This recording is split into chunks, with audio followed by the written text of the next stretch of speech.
Welcome to the Rant Booth. We are live here at All Campus on the Ocean City, New Jersey Boardwalk. I'm Brandon Pockris, joined by... What's up, guys? John Coyle here. It's a beautiful day out here. A little windy, a little cold, but if you're in town for the holidays, come on up, see us. Come talk some sports with us. Come buy some hats. Yeah, it's a great day to talk sports. Got a lot of great things going on. Great things last night. A lot of great stuff going on today. Masters, had UFC last night. But I think what we're going to get into first is our poll question of the day, right? Yes, sir. The poll question of the day is going to be, is the NHL still the most exciting playoff series in all four major sports? Agree or disagree? What you got? I want to hear your opinion first because I feel like mine might be a little long-winded. All right. First of all, I agree. And why I agree is one reason and one reason only. I firmly believe that playoff hockey, the referees stay away. It's literally about gameplay. You don't get the umpires making bad calls. You don't get the referees trying to be the heroes of the game. I really feel like the whistles in the NHL playoffs just go away, and it's tough physical hockey in front of the net, in the corners, the way it's meant to be, in my opinion. That's why I love playoff hockey. Yeah, and I'm going to have to agree as well, but I feel like I have a little bit of a different perspective on why I agree. So all the points you brought up, incredible, and I completely agree. It's like the NHL is that one sport where if things go right, if things play out the way that they're supposed to play out, it's the most free-flowing. Correct. And the talent is allowed to shine through the most. Your superstars are superstars come playoff time. Exactly. And I feel like the best example of this was last year with Connor McDavid. Yeah. Connor McDavid literally willed the Edmonton Oilers through different rounds of the playoffs and almost got them to the Stanley Cup final. Right. Yeah, I mean, if you're a casual hockey fan and you just like watching playoffs, like you said, watch Connor McDavid, and that will make you a real hockey fan. I mean, he's the best player right now for sure. He could arguably go down as the best player to ever play this game when it's all said and done. Exactly, 100%. And the big point for me, and the play on the ice is obviously a huge part of it. Yeah. But it's the environment. So that's true too. Last year I was lucky enough to go to a Rangers playoff hockey game. Literally the best environment I've ever been at in a sports. It's unmatched. You feel like, and I think it's the closest thing to a European soccer match. Correct. Yeah, it is. Because it's a Canadian sport, right? But the atmosphere and the fan base, because it's not so big, are just crazy. Right? You all rally around. You don't really see the away teams in the stadium come playoff time. It's usually all home fans, and they're all rooting and cheering for the same thing. Yes, I know every other sport usually sells out come playoff time for their games. I get that. But like you said, it's just a different feeling for NHL. It just feels like their sport is looked upon as less than any of the other sports, and they just want to show that and feel that come playoff time that we're here too, and we're going to get behind our teams bigger than anyone else. Yeah, and specifically like when the Rangers would score, seeing everyone doing the goal chant in unison. I hate that goal chant. It's the best goal chant out there. I may be a little biased, but seeing everyone do that in unison, doing that goal chant. Yeah. There's nothing like it. There's literally nothing like it. I agree. It really is something like a European soccer feel, right? Where you have the chants and you have the goal horns and things like that. No other sport really has that. I mean, Philadelphia does do the ringing of the bell when we hit a home run, and that's pretty cool. But yeah, the excitement for a goal, because it's so rare in hockey, man, there's really nothing like it. And it's a shame Philadelphia hasn't felt that in a couple of years. And it looks like it's going to be a couple of years more until we get that feeling. And you also have on top of that the tension of hockey. Every single moment matters. Right. Right. One small mistake can flip the entire tide of a One game. bad line change, one bad losing of a face-off in the defensive zone. Like there's so many little things in hockey that can go wrong.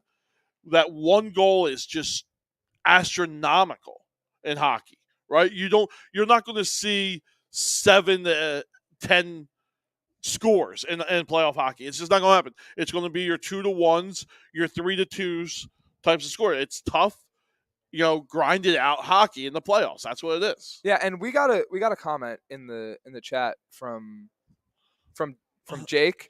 Said, "What's up, boys? I disagree with the poll. There's nothing better than postseason baseball." And I was going to get to that. Okay. Because I think postseason baseball is a very, very close second. Right. And it goes back to the environment. Whether you're in Philly, New York, Milwaukee, like all these places, there's never a bad postseason environment. True. Even Tampa Bay. Even Tampa Bay's postseason environment. A stadium where no one goes to regular season. That stadium's still rocking. Yeah, the only reason I hate playoff baseball is because it's usually the same teams, right? And that's a little bit of a deterrent for me. Is I gotta watch the same stadiums, the same fan bases, the same chants, the same outcomes. Like it's just I want something different. But you could argue that with hockey too, especially when Tampa was on their run, and it's all these same teams at the top of the East, the top of the West. Well, yeah. We every 3 or 4 years you see a change, like New Jersey, right? The Rangers. You guys were so bad for so long, and now you guys look like you're going to be good. And I do think, yes, Tampa's had a long run, but I think they're on the downside, right? They're not the big favorites to win it this year. And I think to that point, it also goes into the salary cap of the sport. Correct. And the money that's actually involved versus like some of these other bigger sports. Let's say your NBA playoffs, your NFL playoffs, your MLB playoffs. The teams that have money are always going to have money. They're not having to get rid of half their team because they're up against the cap. Correct. Yeah, I mean, you see it in baseball all the time, right? The Marlins, and I know I'm dating myself a little bit here, but when the Marlins won their World Series, they bought their World Series. The next year, they dumped it. They traded everyone. They got rid of everything, right?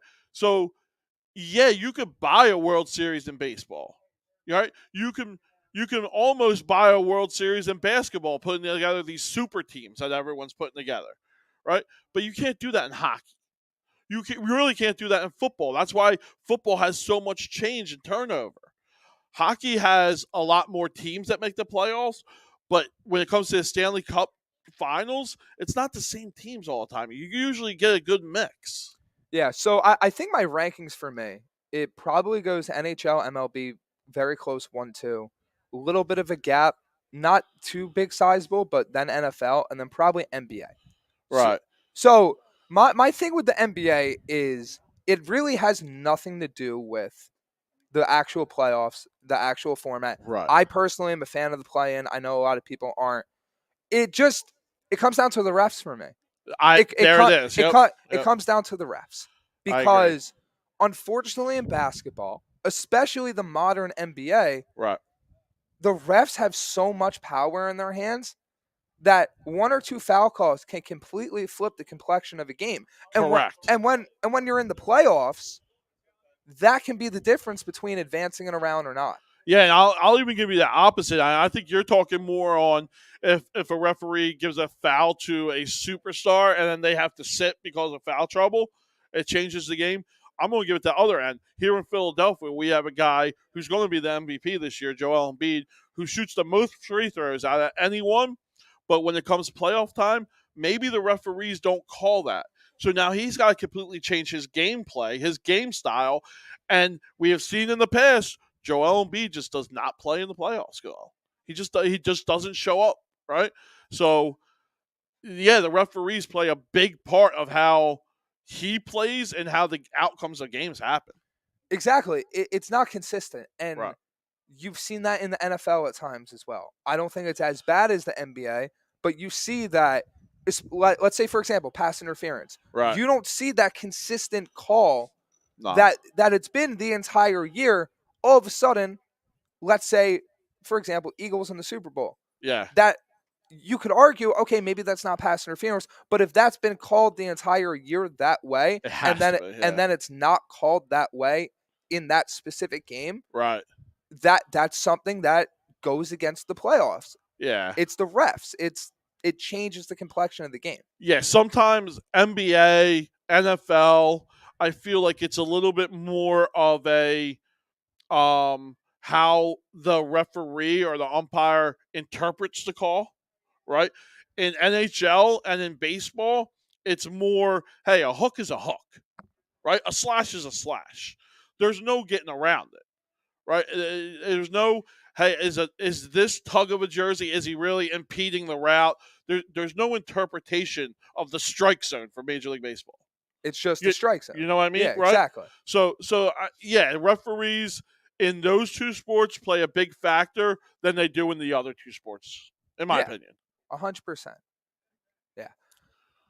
I'm excited for the NHL playoffs. Yeah. I'm very excited to circle back to the poll question. I think that the East more so than the West. I think we're in for a treat. Yes. Especially considering the level of talent of the Eastern Conference teams that are making it. I mean, you look at just the Metro by themselves. You have 3 teams that are basically at 100 points in Correct. the Canes, the Devils, the Rangers. They're all within 5 points of each other. The Bruins are had a record-breaking year. Yeah, they're approaching the most points ever. Right. You have Tampa, who's still heavily involved, and you have Toronto, who I think's the favorite. Who if they get over the hump, could be be the favorite. And that's not even including a team like the Islanders, a team like potentially the Panthers or the Penguins. Yep.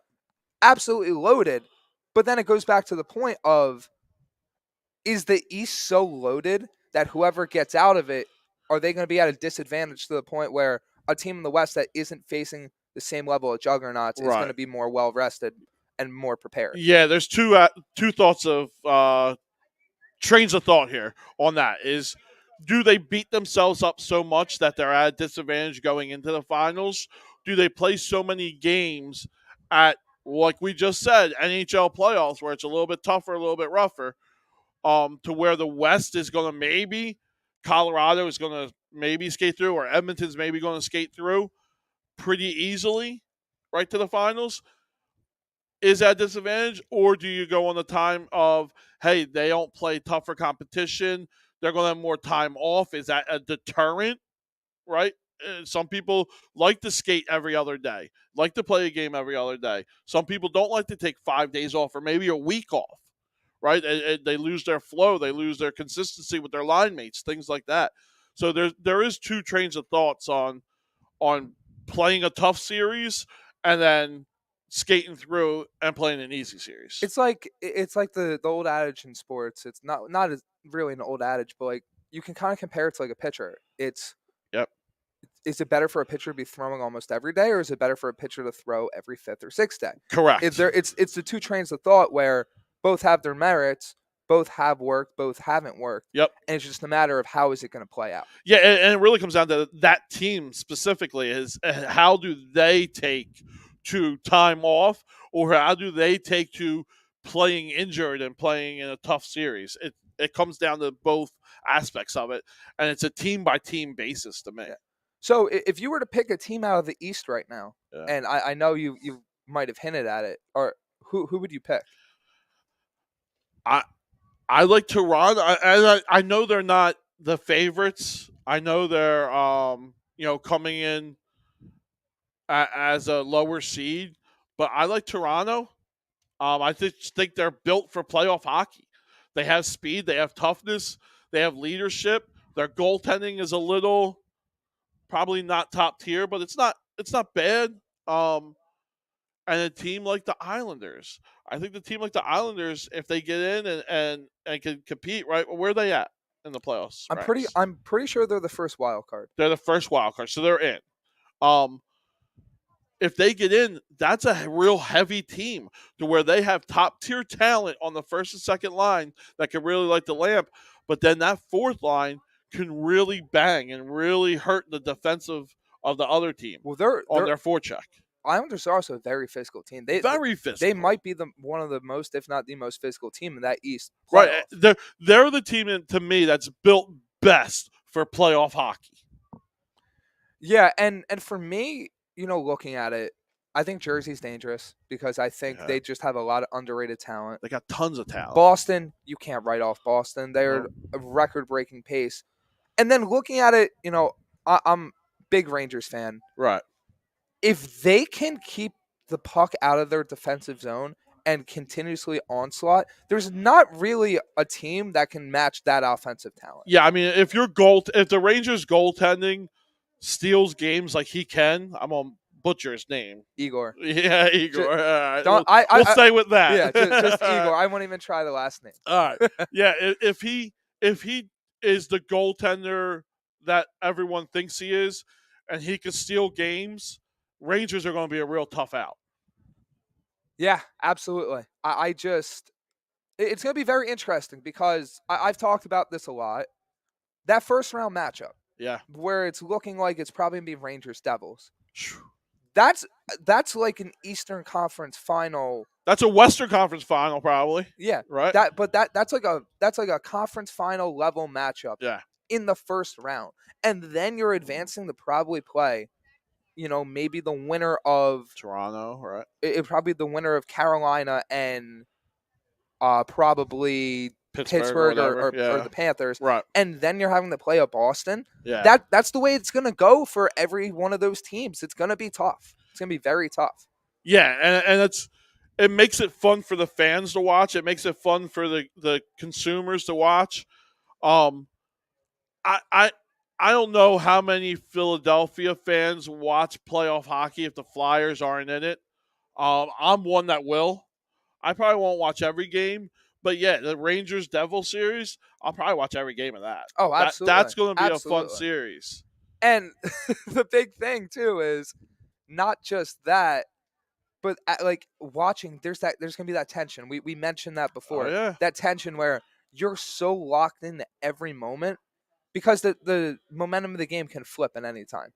Yeah, like I said earlier, just a simple little face-off in the defensive zone that you lose could turn into a point one-timer, and that's the difference of the game right there. That's all it takes. It's that simple. Hockey goals are hard to come by. Absolutely. Right, especially come playoff time. They're as good as gold. If you could get out to a 2-0 lead, that's almost a wrap in hockey playoffs. Yeah. So to circle back to the question I asked you, I'm probably gonna lean towards Boston right now. Okay. As much as I want to say the Rangers, I can't pick against the team that is gonna potentially break the record, all-time points record. Right. They beat every other contending team in the East. The Rangers haven't beat them. The Devils really haven't beat them. Like all these contending teams, they haven't beat Boston, and anything can happen in the playoffs. Yeah. But as of now, Boston just seems like this juggernaut that the likes of we haven't seen in a very long time. Yeah, it's crazy because you just don't hear you don't hear the superstars come out of Boston like you do everywhere else, right? But they probably had the best duo. I'm not going to say full line, even though they probably do because of these guys. But Bergeron and Marchand, yeah, like that's probably the best duo in hockey, right? And I despise both of them. right? No, exactly. I hate both of them, but I would love them if they were on the Flyers. They're probably the best tandem in all of hockey. 100%. Yeah. And then in the West, I'm going to make a selfish pick. Maybe this isn't the most likely. Okay. I want to see Edmonton. I want to see McDavid in a final. Yep. I think it's Colorado, right? I think just Colorado's they're just loaded. They just have everything. But I want to see the best player in hockey on the biggest stage where they could get the most bang for their buck with him. People need to see Connor McDavid play hockey. There was one game this year. I'm a partial season ticket holder for the Flyers. There was one game that I demanded I go to, and it was Edmonton. All right, that's the only game. I didn't care about the Penguins. I wanted to see Connor McDavid. I wanted to make sure my son saw Connor McDavid. He's and this might be a hot take. I don't personally think it is. He's the biggest transcendent talent that nobody knows about. 100%. He's the biggest transcendent talent that isn't like a complete household name, and he should be. He should be like, oh, what's the first thing you think of hockey? Connor McDavid. It's like that. It's like that Crosby effect. 100%. Like you have the best players in basketball, whether you want to say that's LeBron or someone else, whatever. But Connor McDavid is the number one. There's nobody in the hockey world that debates this. Right? Sidney Crosby was for a long time, but Connor McDavid is it. I mean, what did the guy have this year? 60 and 150? That's nuts. It's unheard of. It's unheard of. Yeah, we're happy when a guy gets 100-point season. This guy doubled it. It's just the way that he skates at the speed that he does. It's a pleasure to watch. Absolutely. It really is. We got Don in the chat. I hope you're doing well, man. He says Connor McDavid and Leon is the best duo. Yeah, Draisaitl and McDavid might have to be up there. Those two are maybe just because Connor is so high, right? But if you're just going off of tandems of winning and doing it for a long period of time, Bergeron and Marchand, I think are it. All right, so I got a Bruins Oilers final. Yeah, so I have a Toronto Edmonton all Canadian final. I would love that. I would love that. That'd be very cool. So I think that's enough hockey talk. Where do you want to jump to next? Yeah, I mean we got the draft right around the corner, where we're actually going to be out in Vegas. Right, we're going out to Vegas for the draft. We're going to be at Westgate's Hotels and Casinos like we were last year. If you guys are planning to go out there, please stop by. We'll be there for round 1 and round 2 of the draft. Yeah, I'm very excited for it. And the big thing with the NFL draft, and this has been, I think, the biggest storyline, is the quarterbacks. Yep. You got Bryce Young, you got C.J. Stroud, you got Anthony Richardson, you got Will Levis, and all of a sudden don't forget Hooker either. Yeah, you're starting to hear that Hendon Hooker buzz. So with those names out there, hearing the different rumblings, who do you think is that number one guy in the class? Who do you think is that pick for the Carolina Panthers? I'm going to go a little bit different for you here. Okay. All right. Who do I think the Panthers will take is going to be Young. Who do I think will be the best quarterback? And I think a lot of people believe this. Richardson, I think, has the highest ceiling. I just don't think he could be the number one overall pick because I don't think he's ready this year. Right? And he's going to be drafted on a team that's going to throw him in the fire probably right away. And that's going to be a deterrent to that kid. That's going to be a negative for him. I think he needs that 1 year of sitting behind a veteran and watching to really develop and really let him grow to what he could be. Young is probably going to be the number one pick. I can't draft a guy that's that small. That's me personally. I just think his height takes him off the board for a first-round quarterback. Even though he has the talent, has the arm strength, seems like he's a smart quarterback, but if I'm a GM, I couldn't draft a guy that's under 6 foot. Couldn't do it. So I'm going to have to go a different route. I think it's going to be Stroud. At 1? At 1. Okay. And then what I would do is honestly probably Stroud as well, with Richardson a close second. Okay. So Richardson, for me, I think he's a bit closer to ready than a lot of people think. But my big selling point with that is I think with the lack of basically game reps he's had, I would probably try to sit him maybe half the year, try to just get him acclimated in the NFL system, because I think if you even give him a little bit of time, not even necessarily a full year, okay, I think you're going to get great stuff out of him.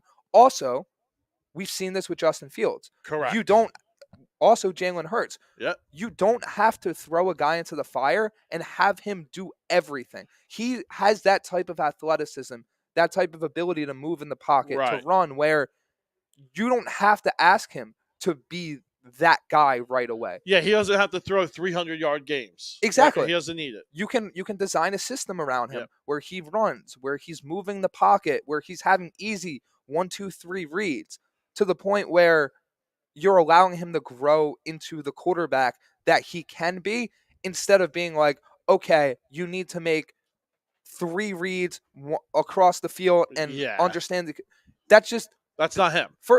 It's not him, and quite frankly, that shouldn't be any rookie quarterback Probably, right off the bat. Yeah. I just think Richardson, I want him to be in the right situation. Where is that situation? Where, if you were a GM and you were drafting Richardson, what type of team do you think would fit best for him? My top 2 teams in that area where I think he's going to go, it's Carolina and Seattle. Okay. It's Carolina and Seattle. So it's Carolina because you have Frank Reich there. Yep. Frank Reich, I trust to develop a quarterback. Seems like he always does. 100%. Yeah. Carson Wentz had his best seasons under him. Yeah, and his worst, but okay. Mostly good. Yes. Mostly good. Yes. It was that combination. You added a veteran mine in Josh McCown, who I think is going to be an immense help for whatever rookie quarterback they select. Yeah, I think he's going to be a great quarterback whisperer, they say. Yeah, you also have some of these other offensive additions. You're building out that staff where I feel comfortable where if Richardson went in there, he would be maximized to his full potential, because you have guys that have been in those rooms. You have guys that understand what's going on, and they're not going to try to push him to understand everything right away, where he's going to come along slowly. Yep. But it's going to pay off in the end for Carolina if they go with him. It looks like they just put a little bit of value into their running back by signing Miles Sanders and things like that. Their offensive line's not bad. No. Right? So Carolina would be a good fit, but are you taking him at 1? I would definitely consider it, because you hit on him. You have a top – it's that balance of, if you hit, you have a top 5 potential quarterback in the NFL. Does he have the biggest ceiling out of any player in this draft? Any player? Any position? Any position. That's a tough one. That's a very, very tough one. Quarterback, 100%. Correct. Well, I think he has the biggest ceiling out of any player in this draft. I really do. I think his floor is very bad, though, too. If he does get drafted into a bad system, I think that he can't overcome that, right? So his floor is very low, but I do think his ceiling is really high, where, like, a guy like Will Anderson, right? You know what you're getting. Right. His floor and ceiling are very close. Exactly. Right? You know what you're getting out of him. Probably Stroud, you know what you're getting out of him. There's not going to be I don't think his basement is very low, right? No, exactly. And the other situation is Seattle. I mean, even if you want to throw Detroit in that mix as well, because Seattle has Geno, Detroit has Goff. Seattle has the weapons, Detroit has the weapons. Yep. Seattle's building the offensive line. Detroit has a very, very good offensive line. You have 2 good offensive staffs. Those 2 situations, those 2 teams are in a position where if they take Richardson, there's no need for him to play. The only fear I have for both of those teams taking a young quarterback like Richardson is I feel like he is going to get that year at least under a veteran quarterback, but I think they fire their coaches at the end of the year, and then he's going to have the whole new system, right? I think those teams. No, you don't think so? Absolutely not. Seattle was a playoff team last year. That's what I mean. If they have a down year, do you not see him walking? Well, Pete Carroll, I doubt would get fired. Okay. And Dan Campbell, Detroit, I feel like is on such an upswing, and look at that division. Right. They should, even with Jared Goff, they should have a lot of success. Minnesota, I agree. Minnesota, I think, had a fluke year. Right. I agree. Even though I think they're talented. Green Bay, we have no idea what's even going to happen there. And Chicago, I still think, is a year away. Right. So you get, let's say hypothetically, you get Richardson in Detroit, and let's say this year, last year, Goff, and then next year you're rolling with Richardson with your running back core of Montgomery and Swift. Yeah. You have Jamison Williams on the outside with Amon-Ra St. Brown.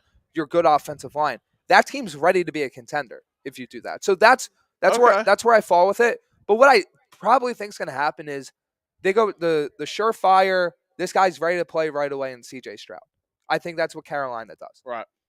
I I like Stroud.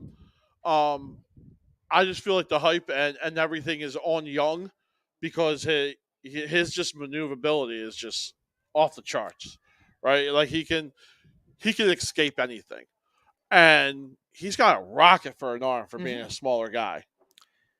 Here's the thing about Bryce Young. For me, it has nothing to do with talent because I think he is the best talent-wise Right. quarterback. And when I say talent, I mean like display ability. Like he hits every throw on film. Correct. He moves the pocket great. All the combine stats besides height, he hits. What it comes down to, and I do think Bryce Young is going to be a very good NFL quarterback. That is not my concern. Okay. It is durability. We've started to see this with Kyler Murray. Yeah. Kyler Murray has not been able to truly finish a year strong. He starts off hot. Yep. And he falls off. And I'm not comparing Bryce Young to Kyler Murray in the sense of, oh, they're the same guy. But Kyler Murray is like 220 plus pounds. Yeah. He is a thick player at the quarterback position. Yep.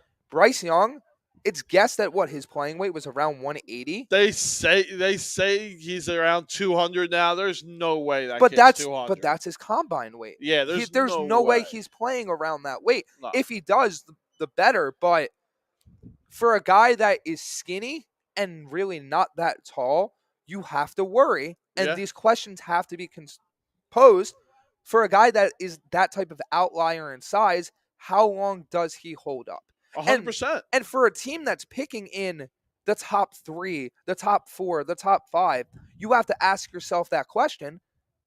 Is he going to hold up? And like I said, I think Young's going to be great right off the bat. I think we're going to have some of those revisionist history conversations. If Bryce Young goes to Houston and he lights it up, is Bryce Young should have went 1 immediately. You know who he reminds me of? RG3. He's an RG3 to me, where he is going to light up the world probably at first, but I'm with you. I just don't think he can sustain it health-wise. If he can hold up, I think he can be the best quarterback in the class. Okay. It's because it has once again, it has nothing to do with his actual talent. Right.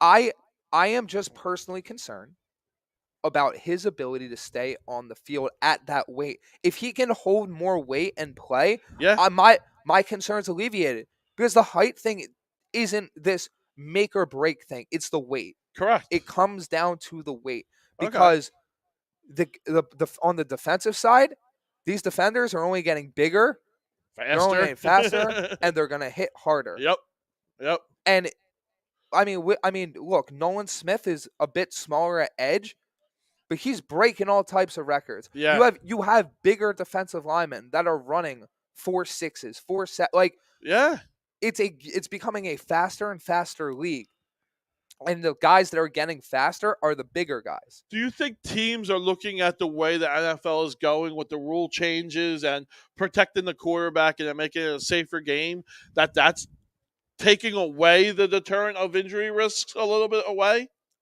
I think what it's coming down to is, you see these ebbs and flows with the NFL. Yeah. You saw the ebb with Mahomes when it came in, where everyone wanted to have this quote unquote air raid type offense, where you're unleashing stuff down the field, you're throwing bombs. Teams start going to too high. We're now taking that away. We're now shifting back to a more physical based. Yep. We're gonna run the ball, basically run bubble screen slants. Yeah. But now it's different, because now you're running to set up the pass. Yep. You're not passing the setup like that. That's what it's turning into. You're right. Yeah. Once again, it's that ebb and flow. Right. And you're right in that aspect of it. And I don't know how Young plays into that. It depends on what team he goes to. But the rule changes that I was getting to, the don't touch the quarterback, I do think general managers, owners look at that and say, yeah, I know he's a little small, he's a little bit underweight, but the talent outweighs all those injury concerns, and I hope the NFL protects my guy, right? That's why I think he's going to go number one. I think Carolina is hoping that the rule changes, the NFL itself will protect Young and make sure that he stays on the field because he is that number one overall pick. Maybe a guy like that could be the face of the franchise 5-7 years down the road, right? And they want to protect that. I do think general managers have to look at that aspect of it too, and that is going to be why Bryce Young will be drafted higher than probably where he should be. Yeah, and shifting away from the quarterbacks a little bit, Yeah. Eagles pick at 10, Jets pick at Yeah. 13. Starting off with the Eagles, where do you think they're gonna go, and do you think they're a candidate to maybe trade back, try to recoup some of those assets? We've seen them do that time and time again Correct. in, Yeah, in past drafts. I think at 10 they're not trading back. I think the 30th pick is where they could trade out. But at 10, I think it's really going to come down to what some people say is the best player in this draft, Carter. If he gets there. If he's there at 10, you are sprinting the card up to the podium, right? I think he's got to be your pick at 10 if he's there with what we lost and what we have right now at middle linebacker and Dean, who's an undersized middle linebacker. You're going to need those guys like Davis and Carter in the middle to eat up blocks. To basically free him up and To allow free him him to up. play Yep. fast. Yeah. And you saw that. That's exactly what those two guys, Carter and Davis, were his D tackles when he played middle linebacker at Georgia, and he was a defensive, player of the year candidate, right? So I think Carter's the pick, but if he is gone, I still think they stay at 10, and you have a slew of corners. Yeah. Right? Secondary help that we could use. I know Brian Branch, I think it is. That he's a hot commodity now. I think he's one that the Eagles are going to be looking at safety. You have 5 corners who could go anywhere from 7 to 20. And I think they all go at some point in there. I don't know what order, but a lot of people like this Gonzalez kid from Oregon first. Where I'm a real Joey Porter guy. He's Penn State, grad, local boy. I like him. There's a million places the Eagles can go. That's why I think they hold that pick. Yeah, I think the whole Jalen Carter thing, obviously you have the off the field stuff that's Yeah. happening that even makes him a realistic possibility Right. for the Eagles because without off the field, Carter's probably gone in the first 5-6 picks. Yeah, he's probably going 4, right? Yeah. And because of that, the Eagles are one of those teams where they're uniquely built where they can pick Carter and not really have to worry about it because they're in that win now window. Yep. They don't really need to hit on everything. They obviously need to get talent in the room. Yeah. But also on top of that, you have the second first round pick. You can trade back, recoup more assets. The Eagles also have that situation where they can basically build Carter up. They have Fletcher Cox still in that building. They have his former college teammate Jordan Davis. They have other defensive veterans who we just drafted a couple years ago. Yeah. They have other defensive veterans where they're going to be able to keep Carter on track. Right. They're going to be able to show him how to be a professional, how to be this guy There it is. Yep. that can fully maximize his potential.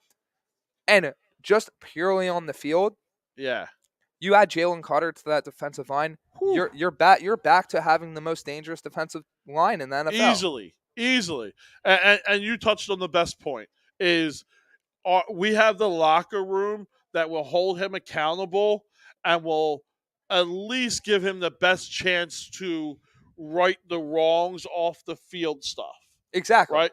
And that's, you have Brandon Graham, you have Fletcher, you have all these guys who have been there, done that, Slay, things like that, who can really tell this kid, hey, you could be one of the best if you just keep focused, right? Do what we do, be professional, and you could be one of the top players in this league. You could argue they're not a fit. They are the best fit Correct. for him. Yeah, I agree. And then jumping to the Jets, Yep. picking 13th. Obviously, you've heard the whole Aaron Rodgers stuff. Yeah. I am firmly of the point that pick's not getting traded. That first round pick. Okay. I'm firmly of the mindset that the Jets will be picking with that pick on draft night. And for me, it comes down to where do the Jets want to go? Because personally, for me, I've been heavy O line. Yep. I think you need to add an offensive lineman at that pick, specifically a tackle. Yeah. Whether it's Broderick Jones, Paris Johnson Jr., or Peter Skoronski. Skoronski's more of that. I think he's that guard. Skoronski's more of that guard chess piece. He can play tackle. He can play guard. I love that versatility. Okay. Especially considering the amount of injuries the Jets have had. That is something where they need guys that can stay on the field. And if you deal with injuries, you need to have guys that can be flexible. And he can shift. Yep. But then, you look outside of that. Okay. Let's say, for example, the Jets make their Aaron Rodgers trade official before the draft. You trade a second and let's say a conditional pick in next year's draft. Different things. Maybe another pick. Yep. With protections down the line. Are you now thinking about trading back from 13? Yeah. Are you trying to recoup assets? Because in that case, let's say, for example, Jets trade down from 13 to 17, 18. Right. Now, most likely, Johnson, Skoronski, Jones are off the board. You're now in that probably. You're now in that Darnell Wright territory. Who I'm still a huge fan of Darnell Wright. I think that'd be a great pick for them, regardless. In that range. Right. But now, are you going with JSN from Ohio State and making that receiver room just all world, pairing him with his college teammate and Garrett Wilson again? Yeah. Are you going Brian Branch and finally shoring up that safety room that has been a massive issue for them? Right. Are you going interior offensive line, a guard where you're maybe looking at it like Mekhi Becton, Max Mitchell, they'll be fine. We still have Dwayne Brown. Yeah. AVT can play guard, can play tackle. Are you going guard in that spot? As much as you want it to be cut and dry, as much as you want it to be, the Jets are going to be locked into this player, that's not the case. No. It's not the case because there are different options they can go. That also changes how you look at it in the second round, but the inflection point, the big key, it's the same key that it's been the entire time. It's when does this Aaron Rodgers trade go through? And it's so draft heavy focused because guess what? If the Jets don't make the Aaron Rodgers trade before the draft, they now have 3 top 50 picks. They have 13, they have 42, and they have 43. Yeah. For a team that is getting a top 10 quarterback in the NFL to add 3 more guys in the top 100, that's going to make that team insanely better. I agree. I think the Jets are in a unique position to where they have a very good roster, right? They're a quarterback away, it sounds like. It seems like. That's what everyone says. Aaron Rodgers has got to be the ticket. I do think that 13th pick is going to have to, and I said this to you down in Orlando when we were down there, I think this 13th pick is going to have to be involved for one reason and one reason only. I think San Fran is offering their first rounder. I heavily disagree. Okay. I don't think San Fran doesn't even have a first rounder. Next year, right? Well, next year's first rounder. Green Bay is going to want assets this year. I don't think Green Bay gets anything higher than a second round pick this year. I've been firm in this. Green Bay is at this point in time where they really don't have the leverage to wait this out if they really want picks this year. Correct. If they're so desperate for the first round pick, right? The Jets will just wait until after the draft and trade them a 2024 first, because at that point it'll be low, right? It'll be like, okay, we'll give you our first round pick when Aaron Rodgers is our quarterback, right? That's fine. I think that could be what happens. I don't think they're trading anything less than a first. I think they're perfectly fine keeping Aaron Rodgers and saying you're playing for us or you're retiring.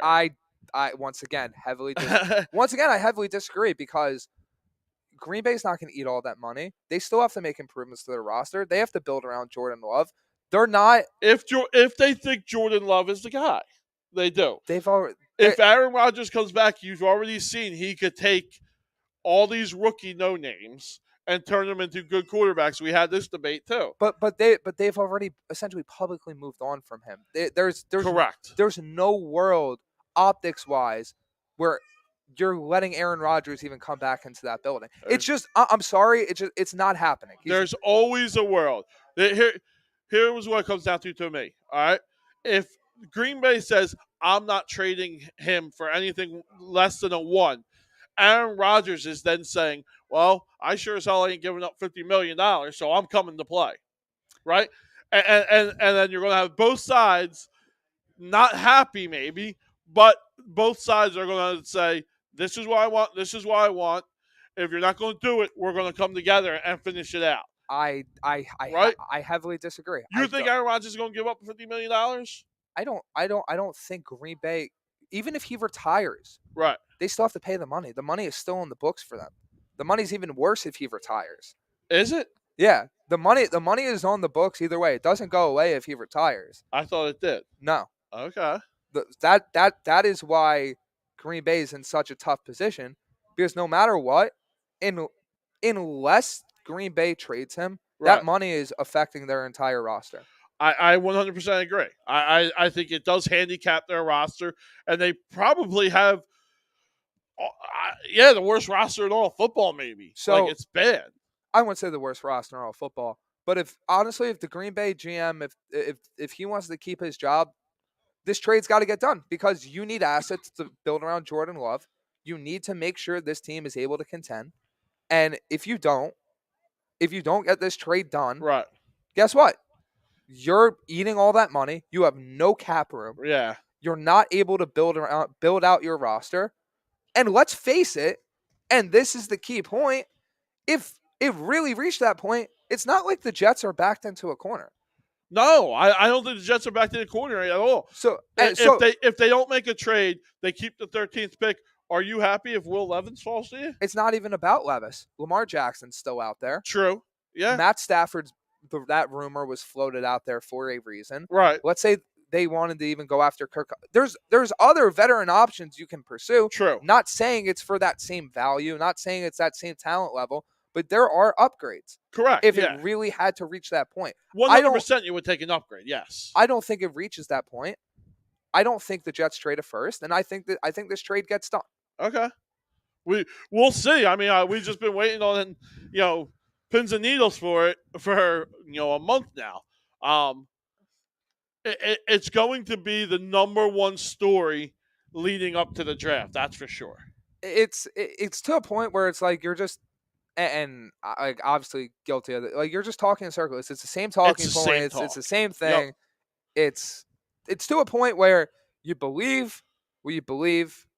You believe what's going to happen, and whatever happens, it's okay. This is what the deal is, and that's that. It's almost better to just get something done and say, okay, we can move on as Jets, and Green Bay can move on as Green Bay, or not to do the deal and say, okay, now we know where to go. Like, it's just resolve it anyway. We just want it over. Exactly. So, once again, we're very excited for the draft. We will be in Vegas for that at the Westgate Hotel and Casino. Yeah, the biggest sports book in Vegas. It's a blast, man. We had a fun time last year. They take care of us. They give us out free drink vouchers. So anyone who comes and joins us, you get some drink vouchers. You get the free VIP section. It's a fun time, guys. Yeah, it's gonna be a blast, and I think. Now want to move on to some MLB talk? MLB talk, yeah. Beginning of the season, everyone's getting excited. You're kind of getting a feel for where your team's going, where your team's been, and it's going to be a fun year for both New York and Philadelphia, I think. Yeah, so I'll let you start with some of the Phillies talk. What have you seen out of them? And the big caveat with baseball talk, especially now, is whatever you talk about now, unless it's so drastic, it's most likely going to be different a week, 2 weeks, 3 weeks from now. Always. But looking at some different things last night, there are some things that stick out to me. Maybe, and you can bring this up. Maybe like a stat from a specific guy around the league or on the Phillies, or a trend that maybe you're concerned about or excited about. Yeah, I mean the one thing for me that had me excited for Phillies is Bryson Stott. Like he is just lighting the world up right now. I know he's not hitting for power and he's not driving in runs or anything like that, but the man's batting like 420 or something. It's absolutely ridiculous. And I had him penciled in the beginning of the year as being a contender for the batting championship. Right, that was one of my shocking picks for the Phillies this year. Um, he has really learned how to be a true professional hitter against lefties, which was his knock last year. Yep. Right? He's really learned how to drive the ball the other way, to really handle mistake pitches. He's really grown this past year, this past offseason, in handling MLB pitching. And that's all you can ask for out of a young guy. I've been a fan of Stott. I think he's that he's one of that in that mold of like that young spark plug talent that can really push a team over the edge. You especially need that production while Harper's out. Yes. And I think that he's going to be very important. Looking at the standings right now, I think with the Phillies currently being 3-5, right. The big thing is that pitching. It's always the pitching. Yeah. And teams are going to have their struggles early in the year, but the big red flag for me, and I'm saying this because this has been an issue for them year after year after year. It's the bullpen. It's the bullpen again. Even with these additions. Yeah, we went out and spent so much money. Yeah, and you're still having the same issues. You're still blowing games. You're still needing your offense to pull off bail you out ninth inning rallies. And it's great that the offense has the ability to do that because that's insanely important. That is not a sustainable way of winning. Trust me, I've seen that as a Mets fan. It is not sustainable. Correct. Yeah, and I'll take it. I'm going to take it a little bit to where I'm going to give them a break and give them an out. Yeah, right? It's early. Absolutely. So they started the season on the road, and you started against Texas. Like, we don't care about Texas. We're not getting hyped to play Texas. It's just we want to get home to where we have the ring ceremonies. We're going to have the sellouts. Like, we just came off the World Series. And then you start the season at Texas. Like it's just a big letdown. So I give them a pass on that. And then you go to New York and you play the big bad Yankees, right? Who everyone has as favorites, and they're going to win the World Series and blah, blah, blah. It's the Yankees, right? Right. But now that we're home, it looks like it's a different team. The excitement looks back. The enthusiasm looks like it's in the dugout again. The pitching has been better, yes. We had a ninth inning win, but we only gave up 2 runs, right? We won 3-2. Exactly. So it looks like that turn is coming, right? To where, hey, we got back in the season. We're at home. We know the fans are behind us. It's time to roll, right? And we'll see how they take it from here. But that's my giving them a pass speech.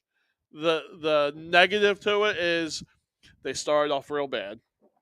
And you can't win a World Series in April, but you sure as hell can lose one. Oh, 1,000%. Right? So yeah, us going 400 in the month of April is not going to be good. We need to turn it around. We need to turn it around fast. And the one example of this I can bring up is Atlanta last year. Atlanta, the only reason they were able to flip it around is because they had literally one of the best stretches from a certain point of time after those first 2 months in like MLB history. Right. The only reason the Mets lost that division is because Atlanta had a pace where the Mets won 100+ games and still lost the division. Correct. It's very unrealistic for most teams to do that. And The Phillies play the Cincinnati Reds today, 1:05 p.m. Taijuan Walker's on the mound. Uh-huh. Taijuan Walker is very interesting to me because his pitching style, the way he pitches, it concerns me, especially seeing him with how he was with the Mets last year. Right. I don't know if he's built for Citizens Bank. He's a fly ball pitcher, which is not good for Citizens Bank. Right. He's a guy that gets outs. Yeah. But he's not a ground ball guy. He's not a strikeout guy. Correct. He is susceptible to hard contact. Yep. And when he does get his strikeouts, but he does let up the big fly, and that could be exacerbated, especially in a ballpark where the ball tends to fly very far. Yeah, it's a sandbox that we play in, and that's the negative part of it. And we knew that coming in when we signed Walker. That was the big knock. Like, he's just when we say he's a fly ball pitcher, that's how he gets outs, right? He stays high in the strike zone. He tries to overpower people when he doesn't have 100+, and sometimes he gets caught, right? And that's just the way he pitches. He doesn't have a hard sinker. He doesn't have a hard cutter. It's I know he's working on that cutter. He has those pitches. They're just not overpowering. Correct.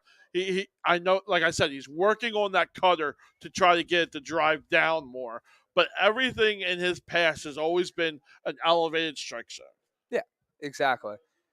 To jump to the other team I want to talk about real quick before we go to more league wide, the Mets. Yeah. They started off pretty interesting because you sweep the Marlins. Yeah. Or I know you take 3-4 from the Marlins. Great start. And then you go to Milwaukee and huge letdown in Milwaukee. You give up a ton of runs. The pitching isn't great. Right. And then kind of what you talked about, they come home. I was just about to say, yeah.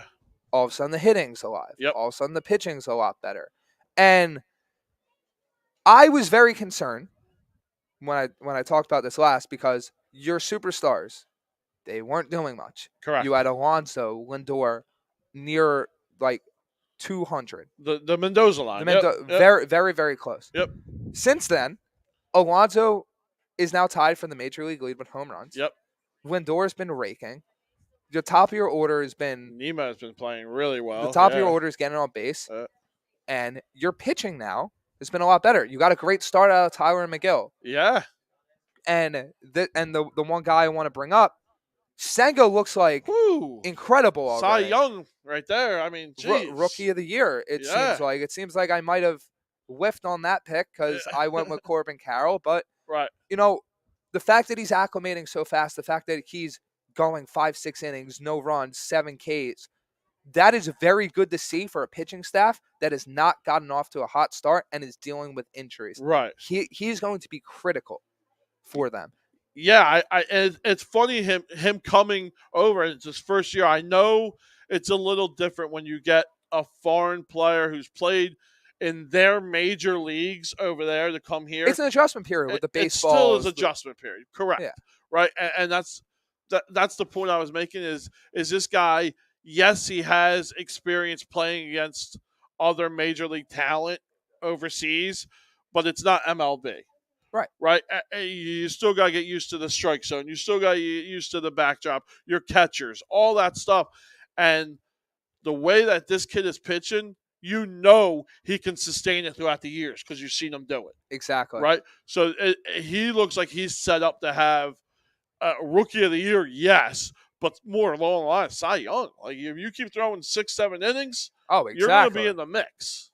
Yeah, and the big thing is obviously you need Verlander back. That's going to be very important.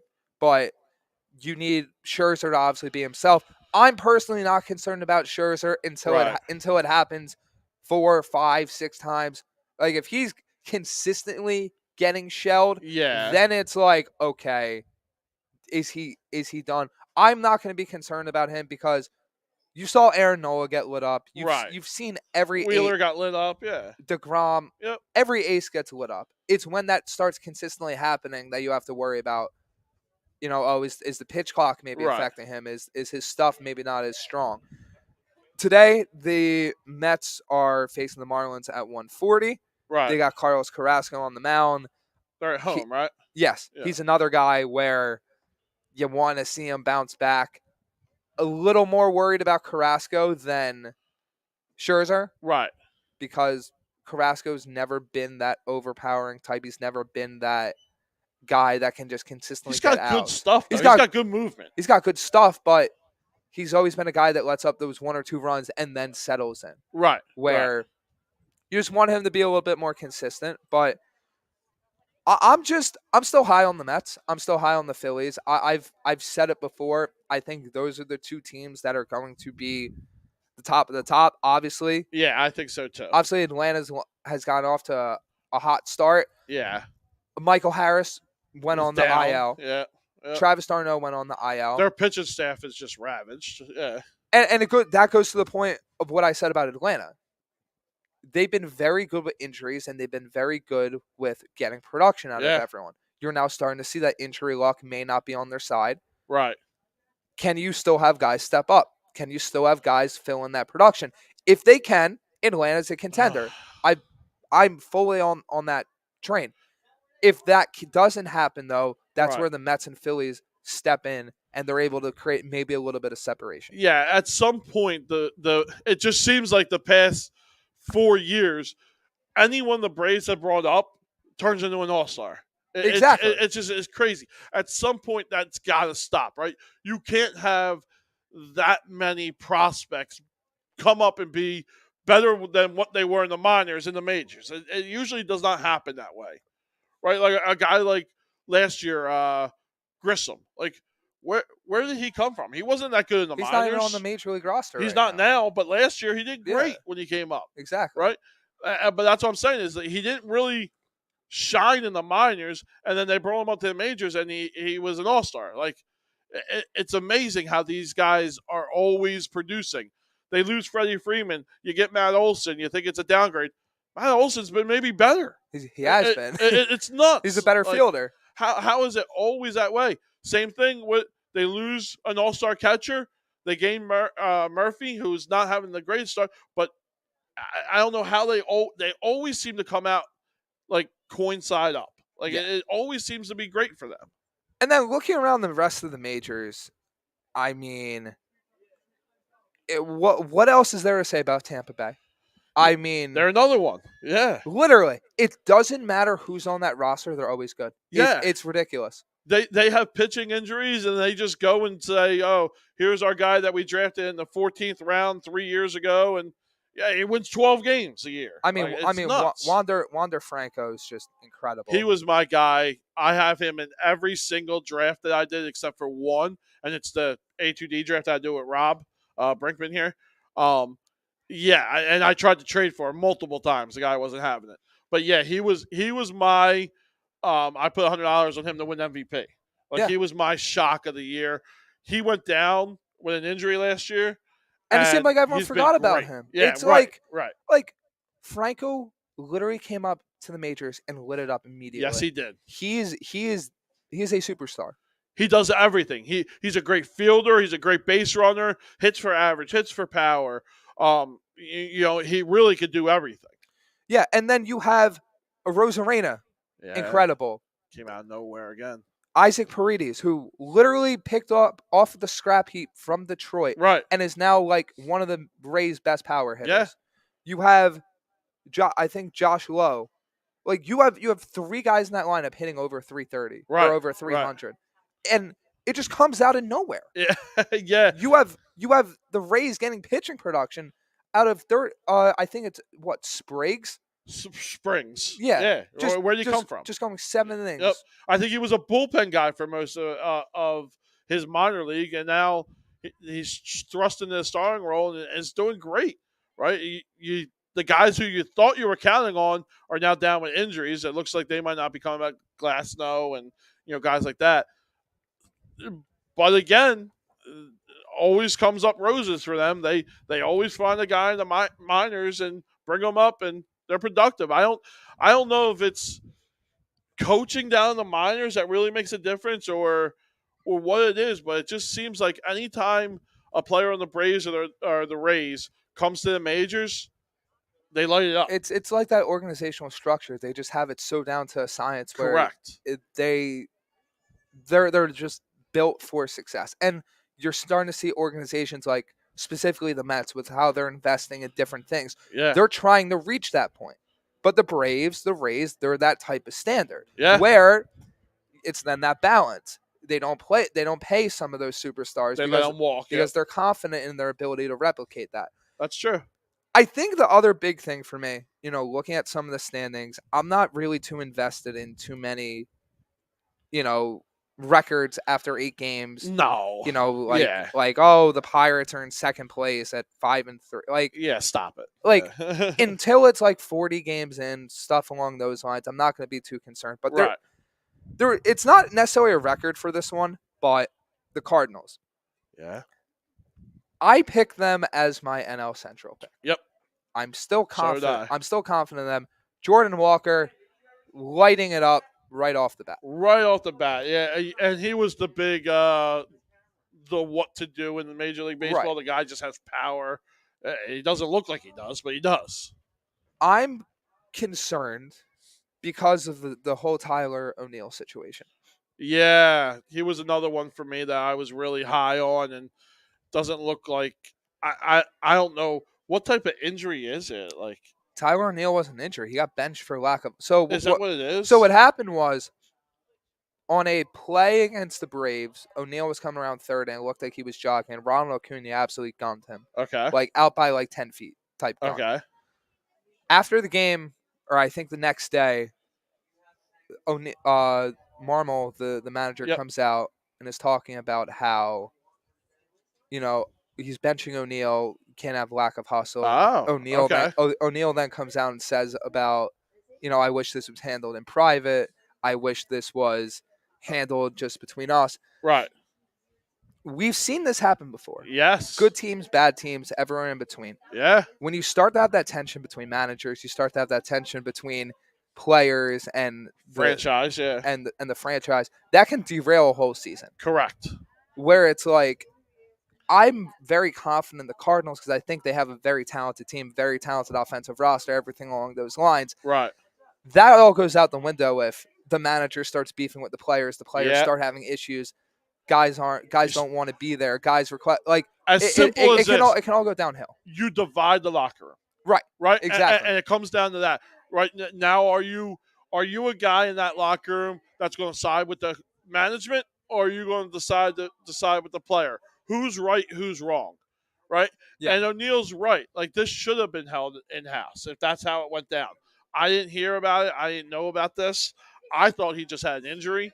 But if he's really being benched for lack of play and ownership management threw him under the bus, yeah, that's going to divide the locker room because now people got to choose who they're going to back. We've seen it, and I'm not trying to get off topic, but I was a big person in the Ben Simmons playoff aspect where we threw him under the bus. No, it's a key point. Right? It's a key point. Like, it divides the team against the ownership and management, and that is never a winning situation in any sport. In any business, it's just not a winning situation where you have guys saying, yeah, I'm not going to trust you because of what you did to that guy. Or you're going to have guys saying, hey, I'm behind you and I'm going to give you 100%, not like that guy. Right. And then what effect does that have on organization? What effect does that have on the different players that potentially could come there? It's all a snowball effect that has to be rectified right away. Has to. It has to. Or you're never going to come together. Exactly. Yeah, so I think that's, and personally for me, I think that's where I feel like the baseball talk, the extent of it, because it's like too early. It's like going in the stats. The stats are going to change right away. Correct. You want to have a bigger sample size of the averages, the home runs, all that, the trajectory of different teams and how different things are going before you officially say, okay, I'm 100% concerned about this team, or I'm excited about this team that I didn't think would be this. Stott is not going to be a 400 hitter. Right? Not many guys are going to be a 400 hitter, if anyone. Right. Yeah. that number is going to come down throughout the year. Yes. Yeah. So I think that moves us on to some NBA talk. Uh-huh. Playoffs are basically Playoff set. time. I mean, Yep. I'm nervous and excited at the same time.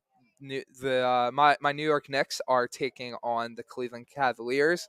Yep. That is going to be a fun series. I think the Knicks can pull it off. I would say that's probably the best matchup for you guys, right? I mean, yeah, because I think you can expose some of the guard defense. right. But then it's a matter of how do you defend Evan Mobley and Jared Allen if Jared Allen's healthy. Right. Those two guys scared the ever-living daylights out of me. Also, Cleveland has a tendency to actually hit three-pointers, which that has been I wouldn't say a glaring weakness, but I feel like every time I watch the Knicks, it's what's the weakness? Right. We're not closing out on threes. Giving up All a lot right. of threes, yeah. Yeah. And the Knicks, to me, are the wild card of the East, to where they have the talent to really be good, but they also have the talent to really stink up the court, right? R.J. Barrett could be one of the better players in the league if he just puts it all together. It just seems like he can't. I don't know why. Mitchell Robinson, is he healthy? What is he like? I have no issues with Mitch because he's always hurt though. Well, he's been on the court a lot more. Yeah, he's a incredible defender. He is that anchor for them. I agree. You could tell the difference when he was on the court and off the court. Right. For me, RJ Barrett's the most frustrating basketball player I've seen on the Knicks in a long time. And it's not because of the struggles. It's because of the inconsistency. The guy has potential to go out and score 25 a night. Every night. Guy has potential to go out, do all this. And then, like, the other night against trying to remember who they were playing.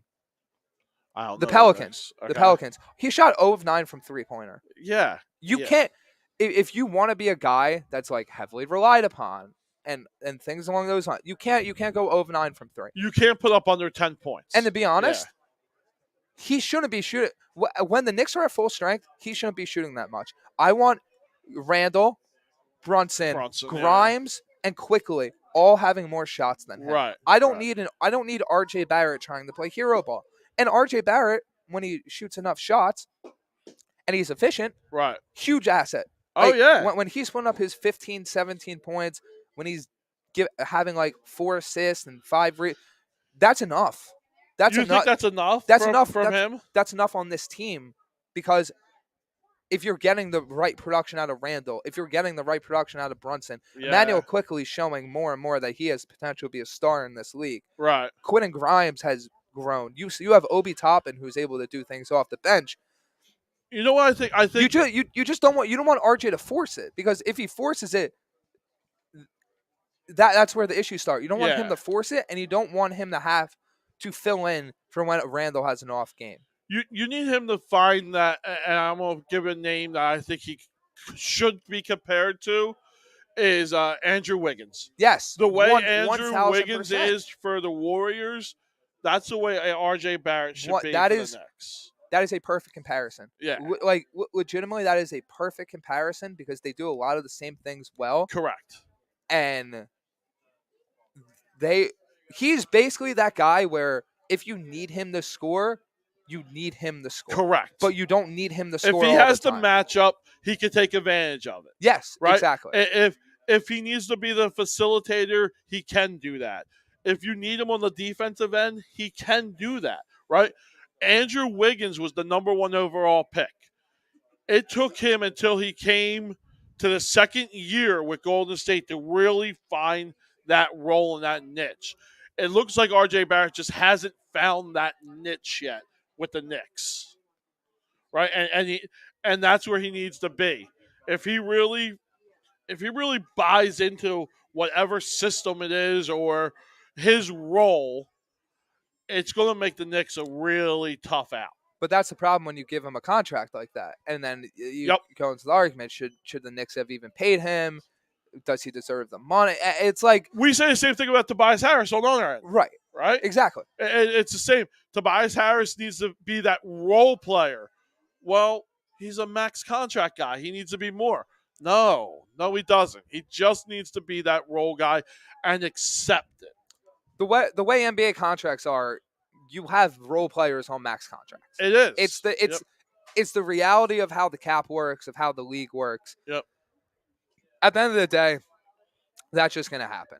And facing against Cleveland, I'd say the number one worry is shut down Garland, shut down Mitchell, and honestly, let Evan Mobley beat you. Let the role players beat you. Yeah, Because I agree. as much as I love Mobley, Mobley's not a 40-point scorer a night. Like, he's not the guy that's gonna kill you. Correct. It's gonna be Mitchell. It's gonna be Garland. It's gonna be the guard play. Yeah. If you can slow that, if you can limit Mitchell, I'd say to like 25, 30 instead of like your 45, 50 Right. like explosions, which we've seen him do. He can drop it very, in a heartbeat. very consistently. Yep. Same thing with Garland. You're gonna have a very good shot to win, and if you can limit the 3-point shot and play your game, it's gonna be a very good series for the Knicks. Yeah, I'm with you. I have the Knicks coming out of it and winning it. I think it's going to be not that tough of a series. I do think the Knicks are going to kind of not roll through it, but in 5. Oh man, I hope. I see the Knicks in 5. I'm leaning more 6 or 7. I think this is gonna be a battle. Do you? Yeah. Yeah, I just don't. Besides Mitchell, I don't see where they're better at. Really? You think the Cavs are still too young? I think the Cavs are too young, and I think they don't have enough depth. Okay. They just don't have enough depth. Trading Mitchell for everything that they did is going to hurt them for depth-wise. Yeah, because I personally think the Knicks have great depth. Correct. That's where I think their strong suit is, when you're able to bring in quickly off the bench, when you're able to have some of those scorers off the bench. Like, that's very, very helpful. Yeah, and you got multiple guys that you could throw at Mitchell. Yes. Right? And I'm not saying multiple great defenders. I'm saying multiple fouls, multiple different body types that you can throw at Mitchell that I'm hoping is going to confuse him a little bit, because I do want to see a Sixers-Knicks series. Man. I know it's a little bit improbable the way it's lining up, but I would love to see So that. I guess it's a good transition. Where the Sixers are at right now, they're slotted to play Brooklyn. Yep. AKA the Mikal Bridges revenge series. Yep. Where do you stand with that? Are you nervous a little bit, or do you think this is gonna be, or do you think this is gonna be an easy series for Philly? Yeah, I think this will be an easy series for Philly. I think there should be no reason Mikal Bridges really wins 4 games. I mean, come on. The Nets are just, they're in rebuild mode no matter if they're in the playoffs or not. They've taken down all the pieces. This should be a walkthrough for the Sixers. It needs to get done in 5. It's the next series that, how do you get out? If you got to face Boston, I don't know how you beat Boston. It's the Philly kryptonite. It's the Philly kryptonite. And it's not like just saying, oh, Boston's so much worse. It's just, no, Boston's insanely good. Oh, so good. Like I just, you have the defensive player of the year. Al Horford, every time he plays us, is a Hall of Famer. The guy just lights us up. Unless he's on the Sixers. Right. When he played for us, we couldn't get him to do anything. But yeah, he just absolutely lights us up. Marcus Smart, it seems like he could control playoff James. Like I just don't see where we win. I mean, Tobias Harris trying to guard Tatum, it's not. There's not one good matchup for the Sixers. I think the way I would put the Brooklyn Sixers series is, you need to make sure that your role players and the guys that aren't named James Harden. Well, I mean, I guess James Harden, since he's been injured. Yeah. But you need to make sure everyone's right.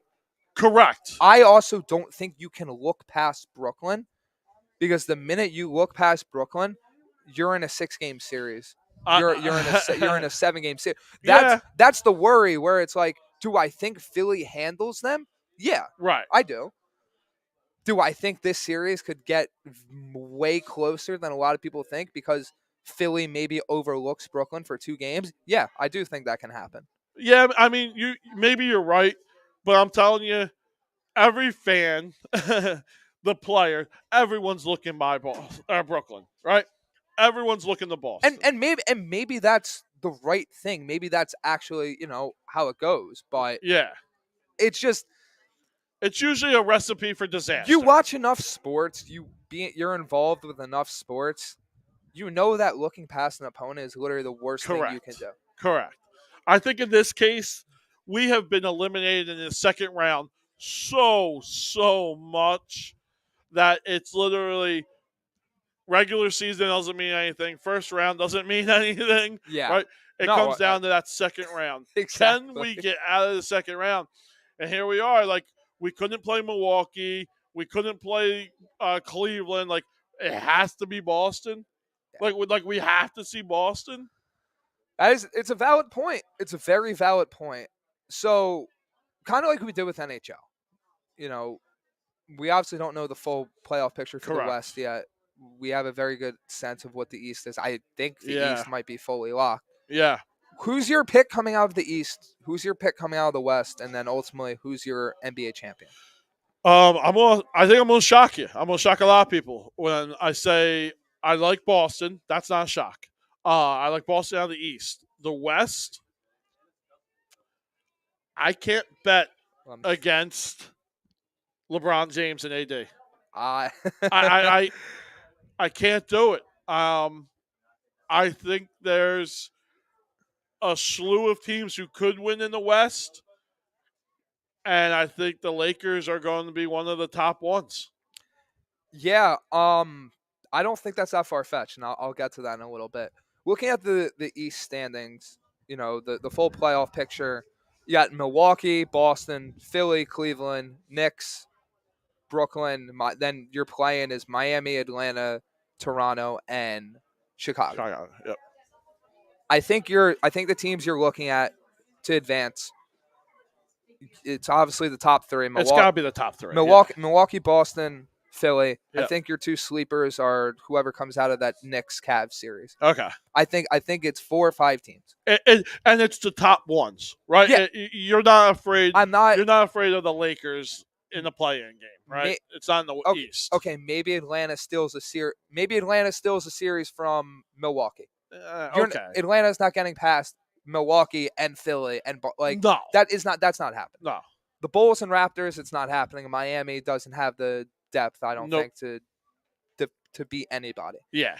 So that's where I lie. I think I said Philly at the beginning of the year. I'm gonna lean Boston.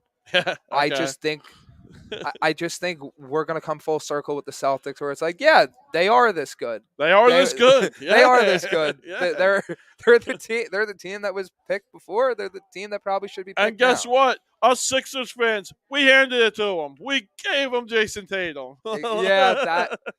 Although Markel Fultz. Well, although Fultz is did have a resurging year with not with us. With Orlando. Yeah, that pick didn't work out for Philly. No. It's working out for Orlando. Looking at the West though. Yep. And this is where it gets very interesting for me. So, starting from the bottom, Dallas Mavericks. Well, I want to get to that in a little bit. Yeah, that seems like a whole nother thing over there. That's a fun conversation. Yeah. But we got at 10, OKC. Yep. 9, the Timberwolves. 8, the Pelicans. 7, Lakers. Warriors at 9. Clippers at 5. Then you got Phoenix, Sacramento. I always mix up the Kings of hockey. But it's Sacramento at 3. Memphis at 2. And Denver at 1. Ironically, and there's not too many games left in the year, the Lakers are 1 game back of the Warriors for the 6th seed. Right. Which that would create a very fun series if they played the play-in. No, that's the. Oh, that's the 6th seed. I'm sorry. Yeah, if they played the 6. Would it be Clippers? Who's I think at 3? Would it be 5-6 or is it 4-5? No, 4-5, 3-6. That would be the Sacramento Kings. Okay. Oh, that's a that fun, would be a fun series. That's a fun. They hate each other. That's a fun rematch. Yeah, they hate. But each other. I think if the Lakers are healthy, they are probably favorite outside of Phoenix. Yeah, I think Phoenix everyone Because has. a healthy Kevin Durant, a healthy Phoenix team, that's dangerous. Right.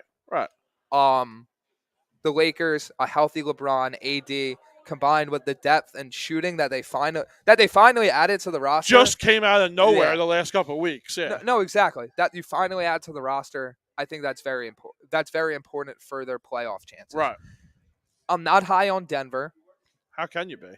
Yeah, they're great, but are they the team that's going to be a championship contender? Do they have that high-level talent? Can Jokic pull them to a championship? I don't think it's Jokic. Jokic could arguably be the best player. It's going to come down to Murray. Can Murray pull them to a championship? Because guard play is king in the NBA. It is.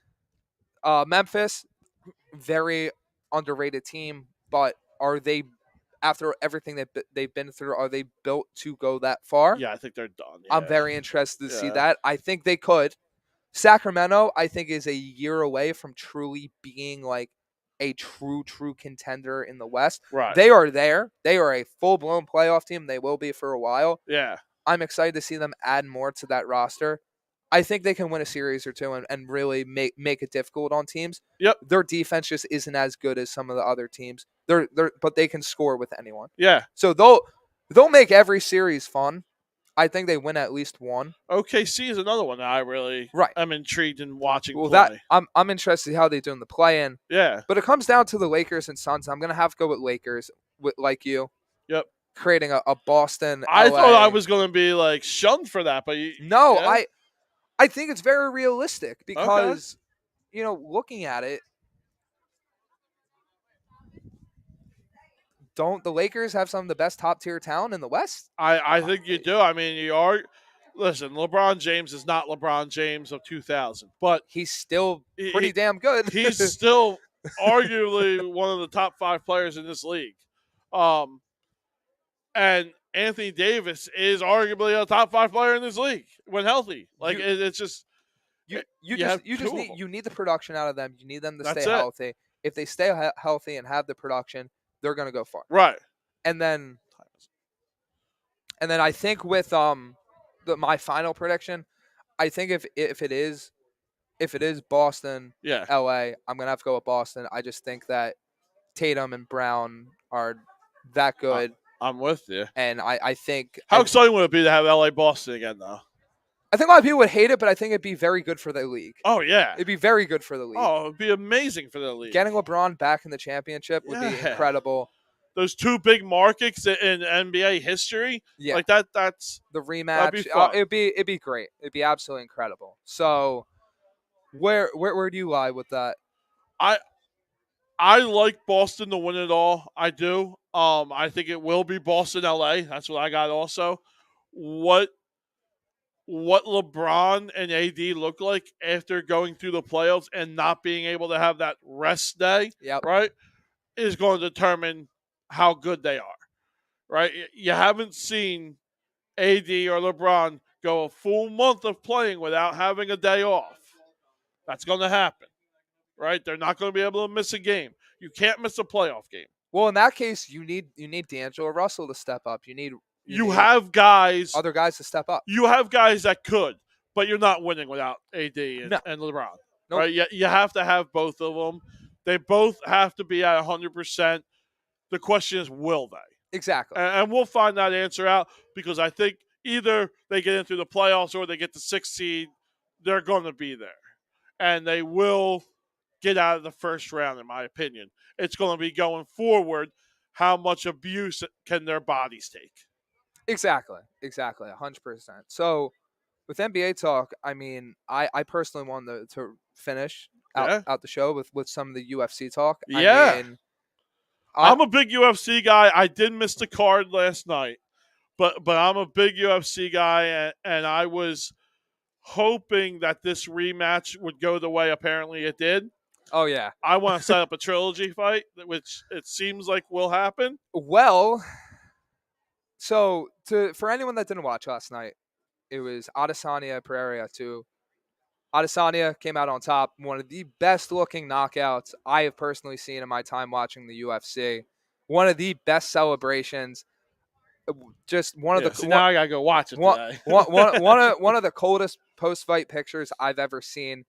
Him doing the arrow to Nice. doing the arrow to Pereira, who's just out cold, literally like not moving on the ground, like Nice. absolutely ridiculous knockout. We also had Gilbert Burns go the distance with Jorge Masvidal. Masvidal retires Yeah. at the end of the fight. As he should have. You also had Rob Font with the upset. I was very surprised with that performance. Beat Adrian Yanez. Rob Font has always been a great fighter throughout his career. I mean, he's been in the UFC for a But long time now. He was impressive. Yeah. He was very, very He's always had impressive. the hands, man. It was just everything else around him that just wasn't good, but he's always had the hands. And then I'm not sure if I'm missing one, but Raul Rosas got absolutely dominated by Christian Rodriguez. Yeah. And I think was there one more? Yeah, wasn't there a female fight? I don't know if it was on the main card. Oh, maybe it wasn't Yeah. then. Okay. But main card was great. It was in Miami. Great card. From personal experience, if you can get to a UFC fight, if you enjoy it, definitely go. Yeah. It's incredible. It's coming to Jersey, May 6th. Prudential Center, right? Yeah. Yep. It's the it's Cejudo. Cejudo or Sterling? Yes, Yeah. Cejudo Sterling. Yep. Going to be an amazing card. Kind of the fallout from some of that. They're at the post-fight press conference. Dana White said Pereira is moving up to 205. No. And I don't know how I feel about that because really, kind of similar to you, I wanted to see a trilogy. Yeah. I was like, okay, but I guess it goes to the point where they fought 5 times or 4 times already. Yeah. But it's not all UFC. Correct. They weren't at the peak of their career. It's also 1-1. Right. It's been a knockout and a knockout. Yeah, I mean, this would be the first time I feel like I haven't seen a trilogy. Alessandro has gone through everyone else too. And that's the other thing. Who does he fight now? Right. I've seen rumblings of Chimaev. But okay. Are you giving Chimaev? Is he ready? I think it's not a matter of him being ready. Because I do think that match would be great. I mean, Izzy trying to defend against that type of wrestling is very, very intriguing to me. Yeah. But you're also throwing him right into that type of fire again. But also, Chimaev just missed a weight.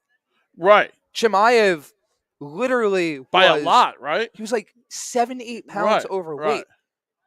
Are you willing to risk that right away? Are you willing to risk him missing weight for another championship? And on the business aspect, is Chimaev really that big of a draw? I just don't think he is. I think he is. You do? And there is a big reason why. He is literally playing the heel to perfection because everybody in the UFC hates him. Correct. Everybody in the he says that everyone's scared of him and all that stuff. Yeah. It would be a draw because you would have so much people hate watching him, wanting to see him lose. Right. That you would get good numbers from. All right. And I think that the division. I mean, he's gone through Whitaker twice. He's gone through Cannonier. Yeah, there's no one else in that division. I mean, 185 used to be the mecca, right, of the UFC. Izzy literally took out the entire division. He took out everyone. He took out the entire. What are you going to do? Go number 7, number 8th ranked contender? You're not. If anything, he should move up to 205. He tried it already, though. Are you doing the Blachowicz rematch? Yeah, well, he did it against a champion also. Like, let's give him a little bit of time maybe to get used to fighting at that weight, to fighting with that extra strength, right? To carry that extra weight. But in that case, so you're having Poton and Pereira move up, and you're having Izzy move up, so you're having that entire belt vacated. You can't do that. Like that's the problem. Izzy would have to either do that after another title defense or vacate the belt, and then Pereira fights Whitaker. Well, that's why I think you have the Pereira Izzy 3, and then you make a decision on who's moving up after that. Right. That to me would make most sense because now you've done the trilogy. You found out who's the champion. That guy can move up. The loser then takes over, but then you hope there's another 185er that comes out of it. Maybe Tremont or however you say his name. gets that following, gets that hate, can be a real draw, right? And then comes up. But right now, there's just 185 is just wiped. And then the other part of that for me is Burns. I feel like Gilbert Burns, Leon Edwards is a much better fight than Leon Edwards, Colby Covington. Yeah, I don't. I mean, what do and you can correct me if I'm wrong. And it's yeah. nothing against Covington like Right. what have we seen from Colby Covington as a fighter that gives him a shot to fight for another title? Yeah. I don't think we've seen enough. I think we've seen more out of Burns. I think it's a better fight, Yeah. and I think Burns should have that chance to go after it again. But to me, I just don't want to see Burns. What's he, 37 now? Like, I just. No, he's like 34. All right. He's I not, just feel like he's been around for so long. but He's he was younger when he was around. Yeah. Like that's the thing. I mean, don't know. I just don't want to see. Listen, Kobe Covington may not be able to win, but I'll tell you, he'll put some butts in the seats, that is true. right? And he'll make all the press conferences exciting. He'll bring Twitter into it. Like Gilbert Burns, it's just no offense. I like the guy. I think he's a great fighter, but he's a snooze fest. I disagree. I think Burns is a draw. I think Burns is very exciting. Personally, if Masvidal, this is my personal opinion. If Masvidal wins the fight last night, I think it's Masvidal Edwards. Yeah, 100% it would have been. It should have been before, right? They had all that backstage heat and everything. Yeah, exactly. Yeah. Oh, the other fight was the Kevin Holland fight. Kevin Holland had a very decisive victory. He's another great fighter. I love Kevin Holland. So do I. But UFC's in a very interesting spot because it feels like 170, I think 185 and 205, they're all kind of like interconnected with each other with what guys are moving up, what guys are moving down, who's fighting this, who's fighting that. It's very interesting because how are you going to manage that? How are you going to manage who gets these title fights? How are you going to make the best fights possible? Because you don't want to screw up entire divisions with certain matchups. This may be a little bit of a weird take on UFC, but I truly believe the titles mean nothing. Really? Right? Yeah. I disagree, but I do want to hear your opinion. I think it's just mainly looking for the big fights now, right? Big fights are the draw. Big fights are the money. That's what the UFC is all about. The title just doesn't. You've seen it change times. You've seen interim titles. You've seen guys just give up titles, right? I don't think the title holds any weight. I just want to see the big fights, right? I want to see the best versus the best. Like you said, from 205 to 170, the way these guys cut weight now and everything, it really is interchangeable. These guys could almost fight each other. You've seen Izzy try to go up and fight for the championship. I think a guy at 170 could move up to 185 or even 205 because that's what he walks around at. I think a 2-weight jump is crazy though. I do from like 185 to heavyweight, but from 70 to 205. 70 to 205s. Yeah, but you understand the guys who fight at 170, they probably walk around at 195. That's the point about Pereira, where it's like the way he looks, like you would not expect him to be in Izzy's weight class. No, he probably walks around at what, 230? Probably. Yeah, exactly. He's got to cut all that weight to get down. Where it's like him moving up to a 205 division, he might be even more dangerous. He could be or he couldn't be, right? Or he might be less effective because guys are closer to his actual weight. The power factor is not going to be as big as it was at 170, right? Now he's got to learn how to carry that weight. Is he conditioned enough to carry that weight in a real fight? Like there's a lot of factors to all that you just got to put into weight cutting and not weight cutting. I know if you listen to DC talk, like I'm a big DC guy. DC's great. Yeah. He's a complete advocate for getting rid of weight cutting, right? If you walk around at 230, you cannot go down to 170 or 185. No, like you need to stay at 205. Yeah, it's very unhealthy. And it's a huge disadvantage to a guy who doesn't do all the weight cutting. Because that natural power is so different. Correct. It's so different. When a guy comes into a UFC fight and he fights at 185, but he walks around 230, he cuts down to get down to the 185. In that one night, he puts on 25 pounds and comes into the fight over 200. That is a huge advantage that I think the UFC and MMA in general can needs to take away. Oh, exactly. Right? Wrestlers don't do that. No.